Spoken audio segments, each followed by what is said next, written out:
depuis daaw daanaka résultat yi nga xam ne ñoo nekkoon ci diaspora bi commencé na wàcc doxoon ci élection présidentielle yi nga xam ne moom moo fi amoon nag le 24 mars 2024 bi nu daal di génn tey la def li nga xam ne nag moo di 1 an Thioune dañuy ñëw ci li nga xam ne nag moo di côté justice bi pendant 1 an est-ce que yaakaar nga ni changement am na ci li ñu doon xaar aussi ci li nga xam ne nag moo di côté yoon ñi ngi ko ciy gis. waaw xam nga yoon moom daa moo comme yeneen secteurs yëpp booy def bilan da nga koy def bilan tantôt matériel ak immatériel. matériel benn bokk na ci li nga mën a séentu ci ay boo commencé si bâtiment yi par exemple. mën nga séentu ay réfection maanaam bâtiment yi nga xamante ni dañuy faral di màgget. ñu yeesal leen mooy réfection. ci biir loolu da ngay xalaat aussi li ñu tuddee l'équipement n'est-ce pas wala fourniture de matériel yi yooyu ñooñu nekk ci administration judiciaire dañ koy soxla. ak li nga xamante ni moom mooy ñi fa nekk di kaas parce que y a l'association union des magistrats du Sénégal dañoo constitué wu nekk ci benn kuréel ñu am syndicat. les greffiers aussi am syndicat ku nekk dafa am looy kaas su dee li ngay kaas amul saafara doo des di ci kaas.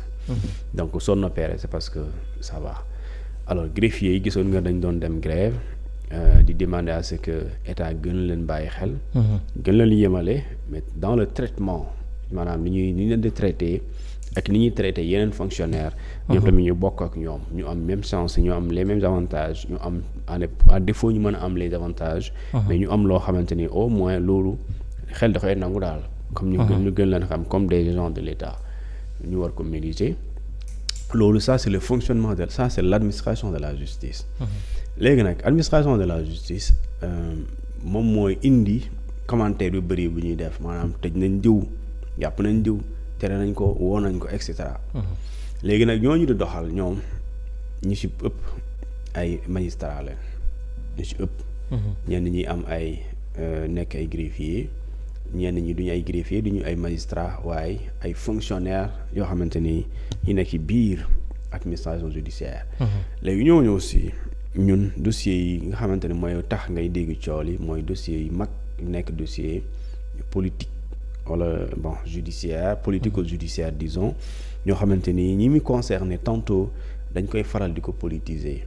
mooy waral écho bi bëri coow li bëri et cetera mais entre mars 2024 et tey bul xam ñaata nit la ñu tëj ci kaso bul xam. maanaam c'est plusieurs centaines de personnes yoo xamante ni ñenn ñi ñibbi na ñenn ñi jàpp nañ leen tey sax boo demee am na ñuy jàpp. donc pour dire chaque jour on arrête des gens. léegi nag ci justice xam nga dafa am ñu tuddee benn règle boo xamante ni dañ ne principe ci yoon bokk na ci la liberté. la détention c'est une exception c'est-à-dire que dañuy téye nit kaso bu fekkente ni mënul ñàkk ñu téye ko c'est-à-dire tey ku rey nit. amoo pour bàyyi ko ci biti kooku mënoo teg ci table li ñu tuddee principe bi mooy liberté déedéet ku rey nit mënul am liberté. d'accord. mënoo également tey au nom du principe principe yu liberté mooy principe nga ñëw libérer koo xamante ne dafa jël ay milliards sénégalais yi kooku mënoo ko libérer te gis naa nga boole ko ci débat bi. dinaa ñëw foofu noonu mu tudd jarul muy tiit ci loolu. loolu am na yoo xam ne mënul nekk.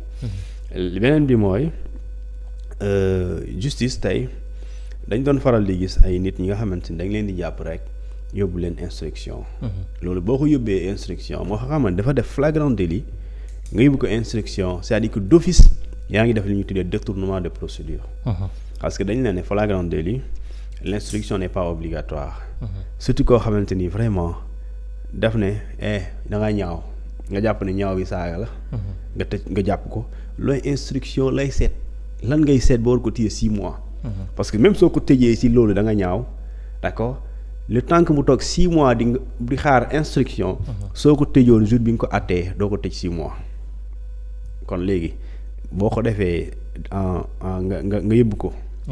instruction da nga def détournement de procédure. loolu Assane Diouf rek laa gis jamono jooju ñu def ko.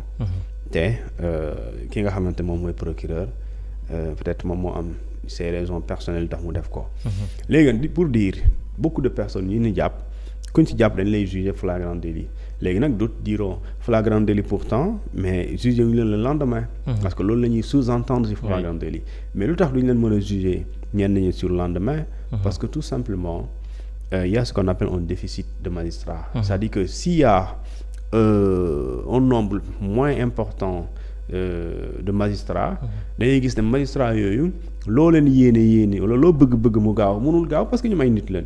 donc doyuñu et si bu fekkente ne doyuñu liggéey bi ngay séntu mënuñ ko def donc boo bëggee mu gaaw da ngay yokk. léegi soo yokkee dafay am conséquence nag ci wàllum koom parce que soo bëggee am magistrats yu doy.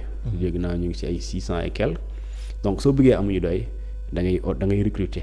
pour nga recruter da ngay def concours et concours bi au moins c'est 3 ans.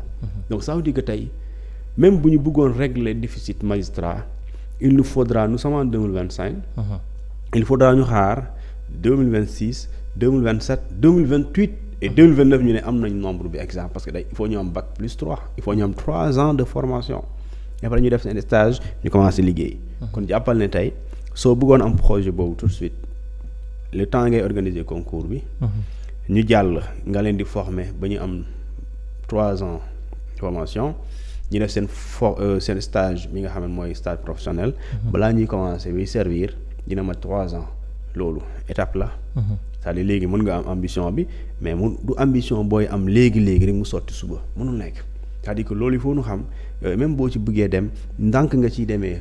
du tey da ngay ñëw rek wàññi leen ceeb bi wàññi nañ ko waa aja mburu bi léegi 100 francs lay jar noonu jar 100 francs du noonu juste demeewul noonu parce que comme ni ma la ko waxee c'est un process donc loolu mu am solo beneen bi mooy li nga xamante ne aussi xam nga les assises de la justice. foofu li tax mu maanaam dajale nit ñi. di wax jafe-jafe yoon dafa am solo mais li ëpp solo mooy ginnaaw boo xamee jafe-jafe yi nga appliquer ko. moo ëpp solo tey li ñu fa waxtaanee ba tënk ko lépp lu baax la sauf que benn question rek moo pose problème moo indi coow par exemple ñu ne. le fait que président bañ a siéger ci conseil supérieur de la magistrature loolu moom ñu bëri weerante nañ ci. léegi nag puisque moom nee na dafay toog te gars yi nee na dafay toog loolu après s'il veut il sort s'il veut il reste léegi nag li nga xamante ni moom mooy les mesures qui ont été notées et que ñu bëri nangu ko. par exemple le fait nga am lu ñu tuddee les juges des libertés et de la détention d'accord loolu dafa am solo JLD c'est-à-dire que tey procureur doole ji mu am da nga koy wàññi. doole ji mu am mooy tey moom ku mu neex ci réew mi si soo moytuwul su bëggee nga fanaan ci kaso bi soo moytuwul doo fanaan sa kër. parce que yenn articles yi déjà suñ la ko tegee yow yaa ngi dem wuyu ji soo xamee waxal sa mbokk yi du ma ñibbisi. parce que doo ñibbisi. donc yooyu léegi suba mooy soo amee juge des libertés et de la détention da ngay jël maintenant juge boobu mooy xool est-ce que waa ji jar na ñu yóbbu ko ci kaso bi. su dee jaru ko nga ne non jaru ko léegi mën nga ko inculper sax mais doo ko yóbbu mandat de dépôt mën nga ko inculper. placer ko sous mandat de dépôt astafurlah placer ko sous contrôle judiciaire wala nga inculper ko dóor ko benn bracelet wala nga inculper ko nga ne ko dama lay assigner maanaam da ngay toog benn place doo génn maanaam sa kër doo génn. tere naa la dem Touba. tere naa lay génn Ndakaaru façon comme ni ñu defoon El Malick Ndiaye avec le bracelet limiter ses déplacements dans une circonscrire ko si benn zone géographique. léegi nag loolu yooyu yu am solo la léegi nag yeneen yi mooy lutter contre justement li ñu tuddee grand banditisme maanaam képp ku def ñaawteef mën nañ continuer di def de waaye ku def ñu xam ne yow réew mi kenn du baale. loolu dafa am solo mais aussi ñi nga xamante ni ñoom ñooy ñi nekk des délinquants financiers. tey délinquants fiscaux tey est-ce que xam nga am na ñoo xamante ni dañoo yoreel état xaalis ci wàllu fiscalité moo tax ñu tëj leen ci kaso bi. waaw tey am na ñoo xamante ni ci wàllum fiscalité impôt. maanaam entreprise yu yoree ay impôt état bañ a fay moo tax ñu jàpp leen. am na su ma juumulee benn homme d'affaires bu mag. Oui. Je me garde de son nom. Il a été arrêté pour ces histoires de fiscalité. Exactement. Keneen ki aussi waroon ñibbisi. ba entreprise am boobu su ma juumulee dafa tëj. mais kooku dafa doon lu ma yoroon ci état au Sénégal c'est plus de 12 000 milliards. kooku pour mu mun fay état au Sénégal il faut que justifier ko et pourtant bu doon même justice moo fi nekkoon. lu tax justice boobu avant pendant tout ce temps mu yoreel état boobu xaalis mosul fay. pourquoi justice boobu deful liggéeyam. donc il y a une volonté justement de ñi nga xam ne ñoom ñooy incarner justice bi.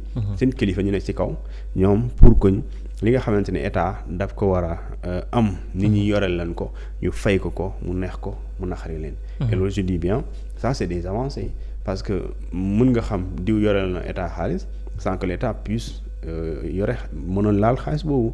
léegi nag li war a tax état ñu fay ko loolu justice bokk na ci rôle bu mu ciy joué. léegi nag ak beneen bi nga xamante ni mooy ministre de la justice daf ko wax mooy et loolu mu nekk des points. mooy dans certains tribunaux ou cours yu Sénégal. dañuy faral di am problème boo xamante ni mooy exécuter les peines. maanaam ñu daan nit ba pare ñu ne ko war nga fay 5 millions amende. dañuy faral di am problème jafe-jafe pour exécuter peine boobu maanaam fexe ba nit kooku fay 5 millions yi ba pare 5 millions yi dem trésor dañuy faral di ko am. la preuve ministre de la justice nee na def na audit par exemple Ousmane Diagne. ba mu defee audit bi dafa concerner 2022 2024 pour une période de 2 ans alors ci 2 ans yooyu rek am na un montant de 3 milliards 112 millions de francs CFA. yoo xamante ni d'accord dañu ko gis ne recouvrer wuñ ko maanaam waroon nañ ko fay. ay amende la mais fayuñu ko. léegi imaginons donc suñ la waxee entre 2022 et 2024 il y a un montant global de 3 milliards 112 millions ne serait-ce que le tribunal de Dakar lañ la wax de tribunal de grande instance de Dakar lañ la wax waxuñ la par exemple ñu ne la chambre criminelle waxuñu loolu de wala ñu ne la tribunal bu Pikine Guédiawaye waxuñu loolu de waaw kon dañ la ne fii la kon donc qu'en est-il au niveau national kon ñaata milliards la et en plus c'est une période de sur une période de 2012 de 2 ans donc dañuy gis ne ça c'est un problème donc dañuy gis ne donc la justice peut contribuer efficacement à l'économie d'accord nationale donc li douanier di jàppee fraudeur bi mu fayee ko policier bi di jàppee ku violé code de la route mu fayee ko 3000 nga xeeb ko wala ni ki nga xamante ne mooy gendarme bi di jàpp nit aussi te mu def infraction loolu la justice aussi di jëlee ci poche nit yi ginnaaw bu ñu leen sanctionné daan leen ñu contribuer te loolu da ci am solo et à partir de ça à partir de cette enquête menée par la division par la division plutôt des affaires criminelles et de l'exécution des peines ñu yaatal loolu lu mel noonu installé nañ ko lu mel ni Saint-Louis par exemple am nañu fa pour permettre au tribunal de Saint-Louis ou bien aux cours yi fa nekk dans le département de pouvoir ñu mën a fayeeku nit ñi nga xam ne dañu leen teg daan pour ñu mën a contribuer ci développement réew mi loolu dafa am solo léegi nag sur tout le reste maintenant amul benn justice bu parfaite dans toutes les justices du monde après qu'une décision de justice soit donnée les gens également dañuy am avis yi ñu ciy joxe dañuy am également ay impressions sur loolu alors dafa am lu ñuy wax délit mineur lu ci mel ni diffamation wala lu ci mel ni diffusion de fausses nouvelles loolu laa bëggoon wax pas diffamation tey jii nu procureur autosaisir convoqué la tëj la li nga xam ne nag moo di ci kaso bi loolu Sénégalais yu si bëri dañ doon xam leen carrément loolee war na mën a jeex ci li nga xam ne nag moo di ci réew mi surtout 2012 jàpp li nga xam ne nag moo di 2024 alors bi changement amee ñu si bëri yaakaaroon ni loolee dafa war dakk mais jusqu'à présent loolee mi ngi daal di persister alors loolu tamit est-ce que du doon benn tâche par rapport ak changement bu ñuy xaar ci côté justice bi. waaw xam nga des fois ñun Sénégal dañuy faral di bëgg dara. te c'est comme tey nga ne dama bëgg am xaalis après nga toog benn place di nelaw di yeewu. te dafoo benn effort te investiroo ci dara ngay ne nga bëgg am xaalis. mais doo am xaalis sëñ bi day jafe. alors justice aussi ni Sénégal aussi dañuy am problème xam nga sëñ bi. Diomaye su ma juumalee bu mu toogee ba léegi alors deful révision du code pénal sénégalais. defu ko c'est-à-dire que bu amul révision du code pénal sénégalais le juge sénégalais. il s'appuie sur le code pénal sénégalais pour juger les délinquants ou les criminels ou les contrevenants. léegi nag yow dans le code pénal sénégalais dañ ne diffusion de fausses nouvelles est une infraction. La diffamation est un délit. Li ñu tuddee injure est un délit. L'offense au chef de l'État est un délit.